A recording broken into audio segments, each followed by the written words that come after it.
নমস্কার। যুক্তি তর্ক সঙ্গে অর্কয় আপনাদের স্বাগত। আপনাদের সঙ্গে আমি অর্কপ্রভ সরকার।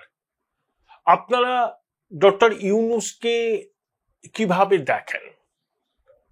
অনেক মানুষ তাকে সম্মান করেন অর্থনীতিবিদ হিসাবে, আবার ভিন্ন মত আছে। দেখুন, আমি ডক্টর ইউনূসকে একসময় খুব সম্মান করতাম। আমার একটা ওনার সাক্ষাৎকার নেওয়ার সুযোগ হয়েছিল, তাও অনেকদিন আগে। তখন সবেমাত্র তিনি নোবেল পুরস্কার পেয়েছেন।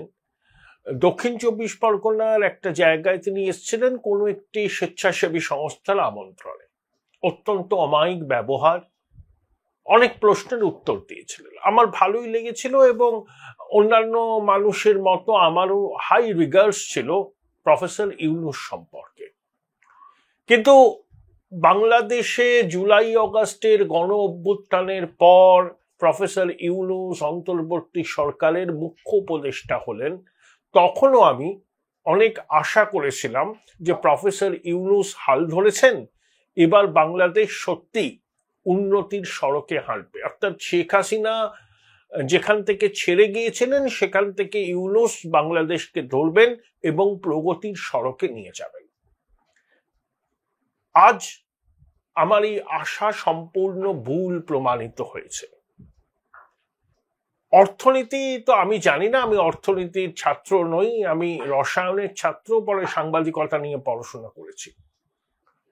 কিন্তু ইউনূসের যে থিওরি সেটা হচ্ছে 0 + 0 + 0 is not equal to 0, এটা 100 or 1000 ইত্যাদি।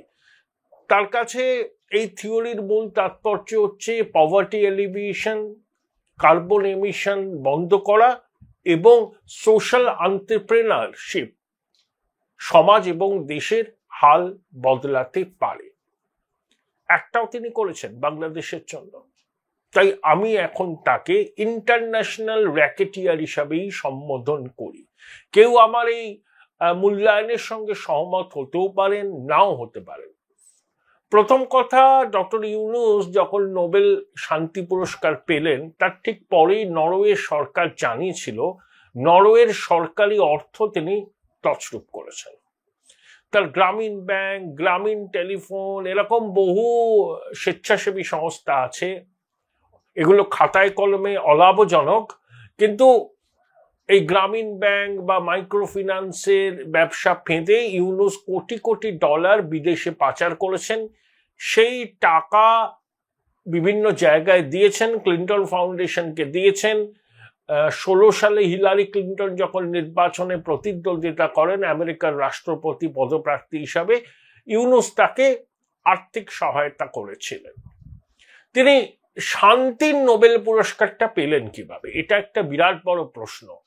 উনি বিশ্বে শান্তি স্থাপনের জন্য কোন মহৎ কাজটি করেছিলেন? দেখুন, হেনরি কিসিঙ্গারকেও না নোবেল শান্তি পুরস্কার দেওয়া হয়েছিল। জীবদ্দশায় কিসিঙ্গার যুদ্ধ অপরাধের জন্য পৃথিবীর বহু দেশে যাওয়ার ছাড়পত্র পেতেন না। এমনকি হিটলারকেও শান্তি পুরস্কারের জন্য একবার মনোনীত করা হয়েছিল। তাহলে নোবেল শান্তি পুরস্কার যে ইউনূস পেয়েছেন, শান্তি স্থাপনে তার কি ভূমিকা ছিল আমরা কিন্তু কেউ জানি না। তাহলে কিভাবে তিনি পুরস্কারটা পেলেন, এই বিষয় নিয়ে বিস্তর প্রশ্ন আছে, আমারও প্রশ্ন আছে। এই যে 7 মাস হয়ে গেল বাংলাদেশে তিনি ক্ষমতায়, সবসময় স্টেট অফ ডিনায়াল। তিনি সবকিছু ভালো করছেন, বাংলাদেশ প্রগতির সড়কে যাচ্ছে, বিদেশি রাষ্ট্রপ্রধানরা তাকে সাহায্যের হাত বাড়িয়ে দিচ্ছেন, সবাই তালি দিচ্ছেন, বলছেন প্রফেসর ইউনূস আপনি যেভাবে চালাচ্ছেন তার তুলনা হয় না, তোমার তুলনা আমি করি না কখনো, বহু ব্যবহার করা কোনো উপমায়। কিন্তু বাস্তব কি বাংলাদেশের মানুষ জানেন? রাস্তায় বেরোলে তারা পৈতৃক প্রাণটা হাতে নিয়ে ঘরে ফিরতে পারবেন কিনা তার কোনো নিশ্চয়তা। আমাদের সরকার, আমাদের রাষ্ট্র নারী বান্ধব না, রাস্তাঘাটে এমনকি ঘরেও। তাহলে আমরা কি করব? আমরা কি কোথায় যাব? এই দেশ কি আর আমাদের জন্য না? এই দেশে কি আমাদের বসবাসের উপযোগী হবে না? শুধু ধর্ষকদেরই না, সাধারণ নাগরিকের নিরাপত্তা দিতেও কিন্তু বর্তমান সরকার ব্যর্থ। সব ছিঁড়ে গেছে। আমরা যারা আছি আমাদের দেখেন এগুলো কিন্তু কিছু নাই। আমরা কিন্তু লাঠি আমাদের হাতেও নাই, কিচ্ছু না, আমি কিন্তু খালি হাতে আছি। তো এই অবস্থার প্রেক্ষিতে পরে ওনাদেরকে আমি নিবৃত করার চেষ্টা করি, কিন্তু তারপরে আমাদের 7-8 জন আজকে আহত হয়েছে এবং বেশ গুরুতর। চৈতালি, বাংলাদেশ এখন ধর্ষণের দেশ হয়ে গেছে। জঙ্গি জেহাদিরা প্রকাশ্যে আস্ফালন করছে, তৌহিদি জনতার নানা রকম ফতোয়া জারি করছে, এমনকি মাতৃশক্তি কিভাবে ওড়না পড়বে সেটাও তারা ঠিক করে দিচ্ছে। মেয়েদের ফুটবল খেলা বন্ধ হয়ে গেছে, অভিনেত্রীরা প্রকাশ্য অনুষ্ঠানে যেতে ভয় পাচ্ছেন, আর ইউনূস বলছেন দারুণ আইন শৃঙ্খলা। কিচ্ছু হয়নি। আর যা হচ্ছে সেটা হচ্ছে পরম্পরা, হাসিনা জমানার লিগ্যাসি। এত বড় মিথ্যুক কিভাবে নোবেল শান্তি পুরস্কার পান বলুন তো? ওকে চোখে ঠুলি পড়ে আছে? সুদিন দত্ত উটপাখি কবিতা একটা কথা বলেছিলেন জানেন, অন্ধ হলে কি প্রলয় বন্ধ থাকে? ইউনূসের অন্ধ হতে পারেন, দেখেও না দেখতে পারেন, যমুনায় বসে চর্বচস্য লেজ্জ পেয় করতে পারেন, কিন্তু তিনি অন্ধ হয়ে থাকলে বাংলাদেশের আসন্ন প্রলয় কি রোখা সম্ভব হবে? বাংলাদেশ তো জঙ্গি রাষ্ট্রে পরিণত হচ্ছে এবং ইউনূসের অন্তর্বর্তী সরকারের প্রত্যক্ষ মদতে। আমি বেশি উদাহরণ আপনাদের দেব না। নিষিদ্ধ জঙ্গি সংগঠন হিজবুত তাহরির জুম্মার নামাজের পর ঢাকার রাস্তায় যে বড় মিছিলটা করলো, ইউনূস প্রশাসন সেই মিছিলটা করতে দিল কেন? ইউনূসের অন্তর্বর্তী সরকারের এমন 2 জন আছে যারা নিষিদ্ধ হিজবুত তাহরিরের সক্রিয় সদস্য। ইউনূসের স্বরাষ্ট্র সচিব নাসিমুল গানি ক্যারিয়ার ব্যুরোক্র্যাট, 2000 সালে বাংলাদেশে হিজবুত তাহরিরের প্রতিষ্ঠাতা। ইউনূসের অন্যতম সহকারী Mahfuz. Join Indian Institute of Hotel Management now. Right choice, right decision. হিজবুত তাহরিরের জঙ্গি ছিল, তারা বহাল তবিয়তে এই মোহাম্মদ ইউনূসের সরকারে আছে। এর পরেও এই সরকারকে জঙ্গিদের সরকার যদি না বলি কিভাবে অভিহিত করব? আর ইউনূস হচ্ছে জঙ্গি দলের নেতা। অনেক উপদেষ্টা পদত্যাগ করছেন, সর্বশেষ হচ্ছে ওর প্রধান সহকারী আমিনুল ইসলাম। শিক্ষা টিক্ষা সম্পর্কে ইউনূসকে পরামর্শ দিতেন। দেখুন, বাংলাদেশে স্কুলের ছেলেমেয়েরা 12 ক্লাস পর্যন্ত বছরের শুরুতে বিনা মূল্যে পাঠ্যপুস্তক পেত, 40 কোটি বই দেওয়া হতো। এখনো বোধহয় পুরোপুরি বই দেওয়া সম্ভব হয়নি। এই তথ্যটাও আপনারা নিশ্চয়ই জানেন, পৃথিবীর 800টা প্রথম সারির বিশ্ববিদ্যালয়ের মধ্যে একটা বিশ্ববিদ্যালয় নেই যেটা বাংলাদেশে। তাহলে বাংলাদেশের শিক্ষা প্রতিষ্ঠান থেকে মধ্য মেধা নিম্ন মেধার ছেলেমেয়েরা বেরোচ্ছে, অধিকাংশই মাদ্রাসা শিক্ষায় শিক্ষিত, অত্যন্ত র্যাডিক্যালাইজড, মস্তিষ্ক ভর্তি ঘৃণা। এরাই কিন্তু ইউনূস সরকারের সমর্থনকারী, এরাই তৌহিদি জনতা, এরাই মব। এদেরকেই সমর্থন করছেন ইউনূস, যাতে তিনি ক্ষমতায় থাকতে পারেন এবং নির্বাচনটা না করতে হয়। নির্বাচন যাতে করতে না হয় তার জন্য ইউনূস নানা রকম অজুহাত দিচ্ছেন। সেনাকর্তা বলেই দিয়েছেন রোডম্যাপ দিন, নইলে you have to face the consequences. এখনো পর্যন্ত কিন্তু কোনো রোডম্যাপ দেননি। পবিত্র রমজান মাস চলছে, আমরাও দেখছি ভারতের সঙ্গে ইউনূসের সম্পর্ক ভালো হবে না, কারণ ইউনূস পাকিস্তানে কোলে উঠে দুলছে যে পাকিস্তান টেরোরিজম, এক্সট্রিমিজম এবং অর্গানাইজড ক্রাইমের epicentre. Pakistan fail state, Pakistan জঙ্গি রাষ্ট্র। তাদের সঙ্গে ইউনূসের মাখামাখি এটাই প্রমাণ করে যে বাংলাদেশের মাটিকে ইউনূস জঙ্গিদের ব্যবহার করবার সুযোগ করে দেবে। তো এই রকম একটা লোকের সঙ্গে ভারতবর্ষ কিভাবে সম্পূর্ণ কূটনৈতিক সম্পর্ক তৈরি করবে? তাছাড়া ইউনূস সম্পূর্ণ বেআইনিভাবে সরকারে আছেন, তার সরকার অসাংবিধানিক, অনির্বাচিত, জনাদেশ নেই,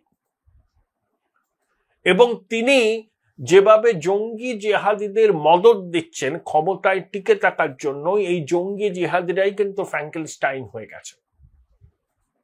তুলসী গাবার্ড, আমেরিকার ইন্টেলিজেন্সের প্রধান, গোয়েন্দা প্রধান, ভারত সফরে আসছেন। র্যাডিক্যাল ইসলামের বিরোধী। এবং ট্রাম্প কি বলেছেন যে নরেন্দ্র মোদীর সঙ্গে তিনি একযোগে কাজ করবেন যাতে র্যাডিক্যাল ইসলামকে সমূলে উৎপাটিত করা যায়। আফগানিস্তান পাকিস্তানের পর বাংলাদেশ এখন র্যাডিক্যাল ইসলামের তীর্থভূমি। যেভাবে নিষিদ্ধ জঙ্গিরা প্রকাশ্যে আস্ফালন করছে, যেভাবে খিলাফত প্রতিষ্ঠার দাবিতে তারা রাস্তায় নেমেছে এবং ইউনূসের প্রশাসন কার্যত চোখ বন্ধ করে মিছিল সংগঠিত করার সুযোগ করে দিচ্ছে, এর থেকে এটাই বোঝা যায় যে ইউনূস সরকারের আসল এজেন্ডাটা কি। এর একটা অপশক্তি, এর একটা কালো শক্তির প্রতিভূ, কোনো সন্দেহ নেই। ইউনূস এই শক্তিকে মদত দিচ্ছেন যাতে